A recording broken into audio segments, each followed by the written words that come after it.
Ramon Magsaysay award का नाम आपने सुना ही होगा। कुछ लोग इसकी तुलना नोबेल पुरस्कार से करते हैं। भारत में भी कई लोगों को ये पुरस्कार मिल चुका है। उनमें से कुछ ऐसे आस्तीन के सांप भी हैं जिनका असली रंग समय समय पर सामने आता रहता है। इस वीडियो में आपको इन सब के बारे में पता चलेगा।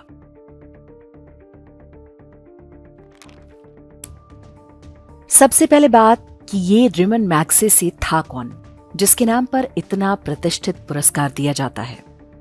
किसी भी बड़े पुरस्कार के साथ एक मोटी राशि भी दी जाती है। रेमन मैग्सेसे अवार्ड के पीछे लगी पूंजी किसकी है?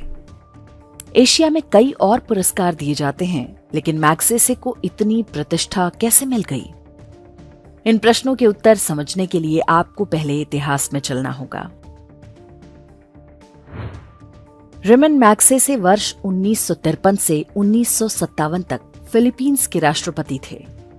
फिलीपींस दक्षिण पूर्व एशिया का एक ऐसा देश है जिसकी समुद्री सीमा चीन, वियतनाम, मलेशिया और इंडोनेशिया से मिलती है।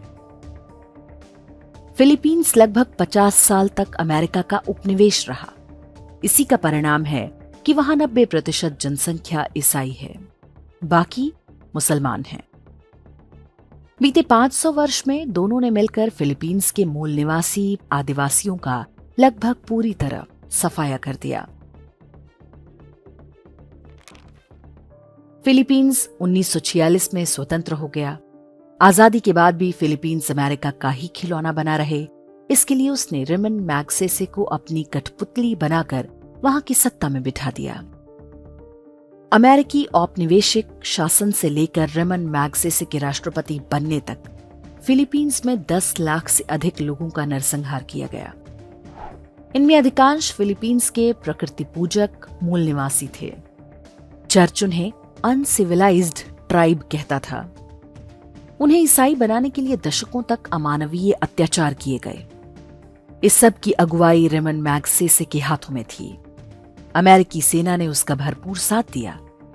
उस समय के हिसाब से फिलीपींस की लगभग 10 से 15% जनसंख्या को मार डाला गया, क्योंकि वे अपनी हजारों वर्षों पुरानी संस्कृति और देवी देवता को छोड़कर ईसाई बनने को तैयार नहीं थे। ये बिल्कुल वैसे ही था जैसे कांग्रेस की देखरेख में भारत के जनजातीय क्षेत्रों, विशेष रूप से नॉर्थ ईस्ट में किया गया।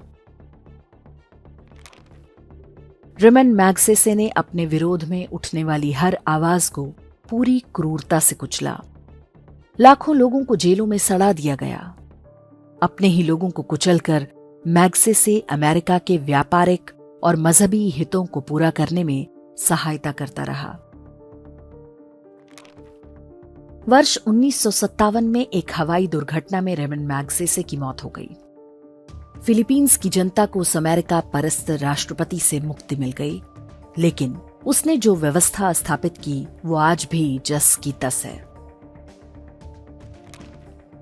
रेमन मैग्सेसे के सम्मान में अमेरिका के सबसे बड़े कारोबारी घरानों में से एक रॉकफेलर ब्रदर्स ने मैग्सेसे अवार्ड की घोषणा की। तब से लेकर आज तक वही इस पुरस्कार को बांटता है। इसमें एक अवार्ड अमेरिका के ही फोर्ड फाउंडेशन की ओर से भी दिया जाता है, यानी नाम फिलीपींस का लेकिन अवार्ड अमेरिका का। इससे आप रेमन मैग्सेसे अवार्ड की राजनीति और इसे पाने वालों के बारे में अनुमान लगा सकते हैं। रेमन मैग्सेसे अमेरिका परस्त राष्ट्रपति था। उसने अमेरिकी हितों को सुरक्षित रखने के लिए अपने ही लोगों का नरसंहार कराया। मैग्सेसे पुरस्कार पाने वाले भारतीयों की सूची को ध्यान से देखें तो समझ में आता है कि इस पुरस्कार का उद्देश्य रेमन मैग्सेसे जैसी मानसिकता को बढ़ावा देना है। सबसे पहले वर्ष 1958 में विनोबा भावे को मैग्सेसे मिला। तब उन्हें गांधी के उत्तराधिकारी के रूप में स्थापित करने का प्रयास किया गया, ताकि हिंदुओं के मन मस्तिष्क से अहिंसा और सेक्युलरिज्म का नशा उतरने ना पाए। वर्ष 2025 में एजुकेट गर्ल नाम के एक एनजीओ को मैग्सेसे पुरस्कार मिला। देखना होगा कि इनकी प्रतिभा कब तक सामने आती है। 2019 में रवीश कुमार को रेमन मैग्सेसे अवार्ड मिला। इसमें कोई संदेह नहीं कि इस पुरस्कार के लिए रवीश कुमार सबसे योग्य हैं।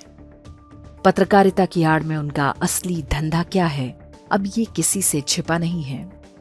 हालांकि इसी चक्कर में लगता है वे अपना मानसिक संतुलन भी खो चुके हैं। एंडरसन हिडनबर्ग, हिंडन नदी के किनारे Hindenburg. Anderson, where are you? Anderson तो यहां मिल ही नहीं रहा है। IFSD, FHUG, KDS, FFYU, YTDTR, ये कौन से बाप का नाम है बताओ ज्ञानेश कुमार।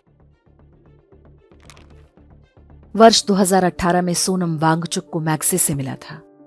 वे भी पुरस्कार दाताओं के नमक का कर्ज चुकाने में पूरे तन मन से जुटे हैं।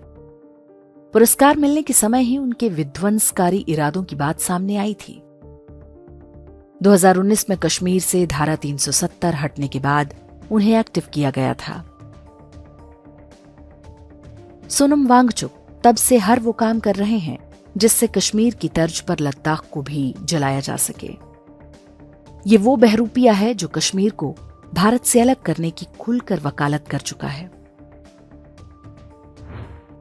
वर्ष 2016 में TM कृष्णा को यह पुरस्कार मिला। ये क्रिप्टो क्रिश्चियन है जो कर्नाटक के शास्त्रीय गीतों में हिंदू देवी देवताओं के नाम हटाकर वहां ईसा मसीह का नाम घुसाने के लिए जाना जाता है।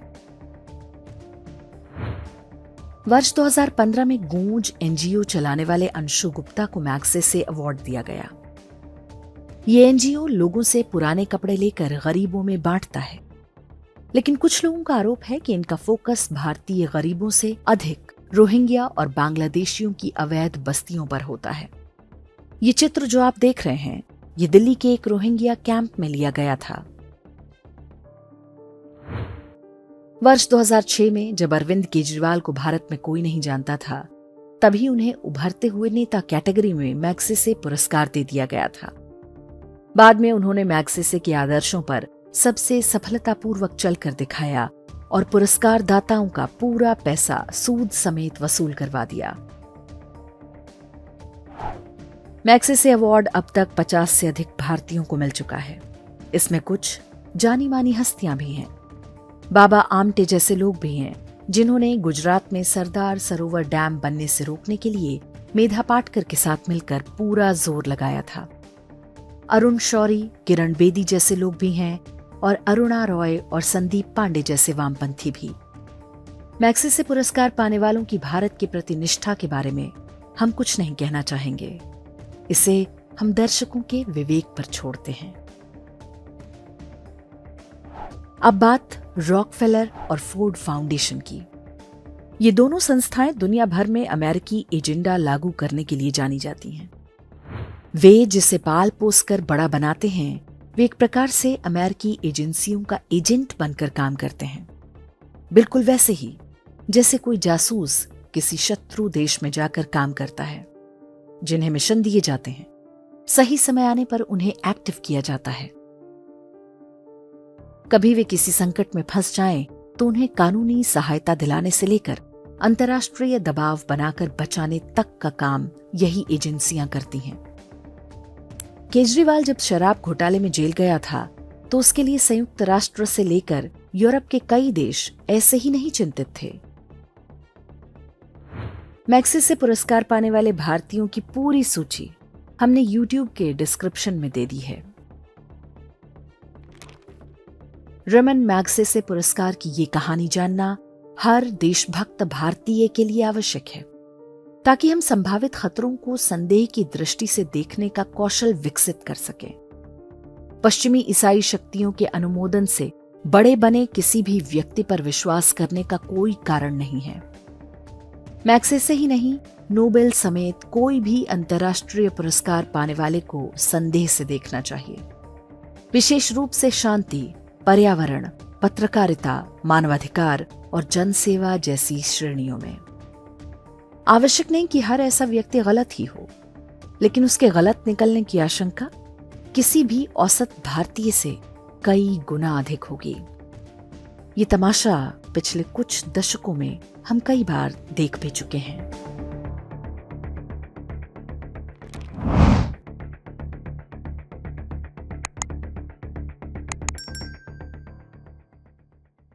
इंडेक्स ऑनलाइन के वीडियो समाज को समर्पित हैं। आप इनको डाउनलोड करके जैसे चाहे वैसे प्रयोग कर सकते हैं। चाहे तो आप हमारे टेलीग्राम चैनल से जुड़ सकते हैं। वहां सारे नए पुराने वीडियो आपको मिल जाएंगे। हमारे सोशल मीडिया लिंक हर वीडियो के डिस्क्रिप्शन में होते हैं। हमारा एकमात्र उद्देश्य हिंदू समाज को जागृत और एकजुट करना है। इसमें सहभागी बने। धन्यवाद।